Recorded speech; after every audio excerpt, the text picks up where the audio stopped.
एक सपना, एक बीटेक की डिग्री और उस डिग्री के साथ एक सुरक्षित भविष्य का वादा। ये वो सपना है जो भारत के करोड़ों माता पिता अपनी आंखों में लिए अपने बच्चों को पढ़ाते हैं। वे अपनी जिंदगी भर की जमा पूंजी अपने बच्चों में लगा देते हैं इस उम्मीद के साथ कि इनका बेटा या बेटी एक दिन इंजीनियर बनेगा, मल्टीनेशनल कंपनी में काम करेगा और अच्छी नौकरी से परिवार की सारी मुश्किलें खत्म कर देगा।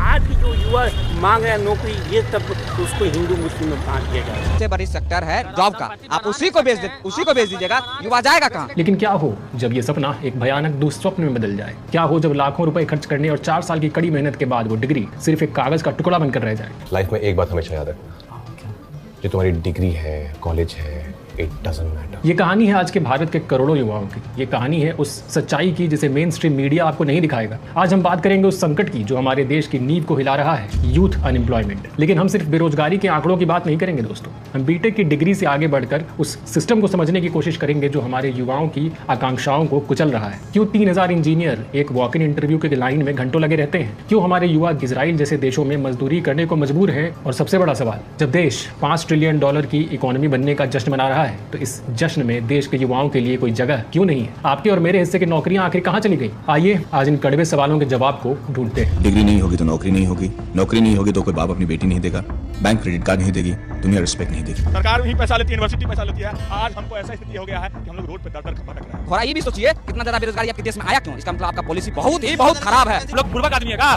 पढ़े लिखे स्टूडेंट है स्टूडेंट। दोस्तों, किसी भी समस्या को हल करने के लिए पहले उसे स्वीकार करना जरूरी है और बेरोजगारी की समस्या को समझने के लिए हमें सबसे पहले उसके ह्यूज साइज को देखना होगा। सरकारी आंकड़े यानी periodic labour force survey PLFS के ताजा मंथली बुलेटिन को देखें तो जून 2025 में भारत का ओवरऑल अनएम्प्लॉयमेंट रेट 5.6% पर बना हुआ है। सुनने में ये आंकड़ा शायद बहुत बड़ा नहीं लगता है। सरकार अक्सर इसी आंकड़े को दिखाकर कहती है कि सब कुछ ठीक है, लेकिन शैतान हमेशा की तरह डिटेल्स में छिपा है। असली और डरावनी तस्वीर तब सामने आती है जब हम युवाओं की बात करते हैं। 15 से 29 साल के युवाओं के बीच शहरी बेरोजगारी दर 2025 के मई में 18% तक पहुंच गया। इसका मतलब है कि शहरों में हर 6 में से एक युवा जो काम करना चाहता है उसके पास नौकरी नहीं है। और अगर हम पढ़े लिखे युवाओं की बात करें तो स्थिति और भी गंभीर है। हाल की रिपोर्ट्स बताती हैं कि जिन युवाओं के पास ग्रेजुएशन की डिग्री है उनमें बेरोजगारी की दर सबसे ज्यादा है। पिताजी ने हमेशा पढ़ने को बढ़ावा दिया पर नौकरी ना मिली। Our aim is to create job। युवाओं को बेरोजगार रखने वालों जनता माफ नहीं करेगी। ये सिर्फ बेरोजगारी नहीं है दोस्तों, ये एक 3 सिर वाला राक्षस है। पहला सिर है खुली बेरोजगारी यानी ओपन अनएम्प्लॉयमेंट, जहां आपके पास कोई काम नहीं है। दूसरा ज्यादा खतरनाक सिर है अल्प रोजगार यानी अंडर एम्प्लॉयमेंट,